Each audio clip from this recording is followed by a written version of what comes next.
صلى الله على محمد صلى الله عليه وسلم.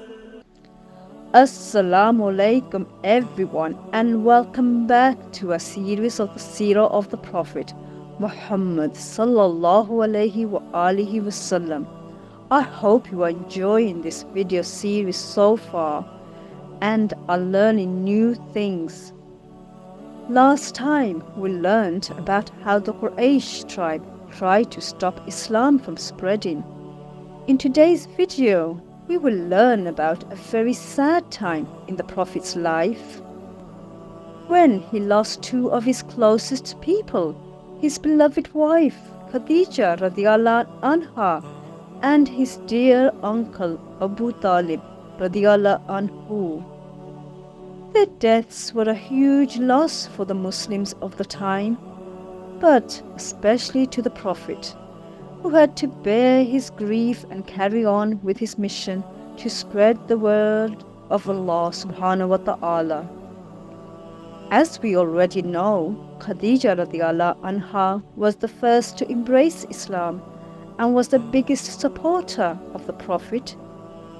She spent her life in devotion to her faith, and without her, the Prophet sallallahu alaihi wasallam would have had an even more difficult life, as she was a huge source of comfort for him. And his uncle Abu Talib was a very close and kind to the Prophet sallallahu alaihi wasallam throughout his life. We have spoken about how the Muslims were treated badly by the other tribespeople in Makkah. One of the reasons they hadn't been forced to leave Makkah was out of respect for Abu Talib. But after his death, things became even more difficult for them. In these times, the Prophet attended gatherings in Mina, near Makkah, to spread the word of Islam.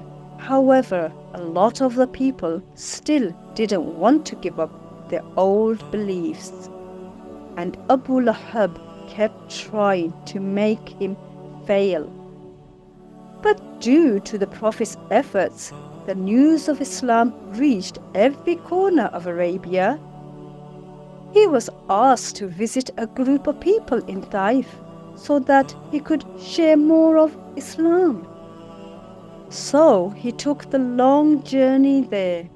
But when he arrived, there were some bad people who threw stones at him. He was very shocked and upset and hurt. At this point, the angel Jibreel alayhi salam appeared to him and said that he had permission from Allah subhanahu wa ta'ala to turn that land Taif upside down. But Prophet Muhammad sallallahu alaihi wasallam refused. He said, "No, these people do not understand the message of Allah right now, but they will in time, insha'Allah." On his way home, the Prophet stopped to rest and pray to Allah near a garden. The people who owned the garden, Utbah ibn Rabia and Shayba ibn Rabia, sent their servant to the Prophet to give him some grapes. The Prophet said, "Bismillahir Rahmanir Rahim," before eating them. It shocked the servant, as he hadn't heard this before. They started to chat with the Prophet Muhammad sallallahu alaihi wasallam, and the servant was convinced that Muhammad sallallahu alaihi wasallam was a real prophet of Allah subhanahu wa ta'ala, as he knew about Hazrat Yunus alayhi salam, who was from the same town from the servant was from. Subhanallah, even though the Prophet's original plan was ruined, he was still able to spread the word of Islam to others. As you can see, despite the immense grief that the Prophet ﷺ and the Muslims were going through, they stayed strong and continued their mission. In our next video, we will learn all about one of the most important nights in Islam, the night journey, also known as Al-Isra wal-Miraj. I hope to see you then, inshallah.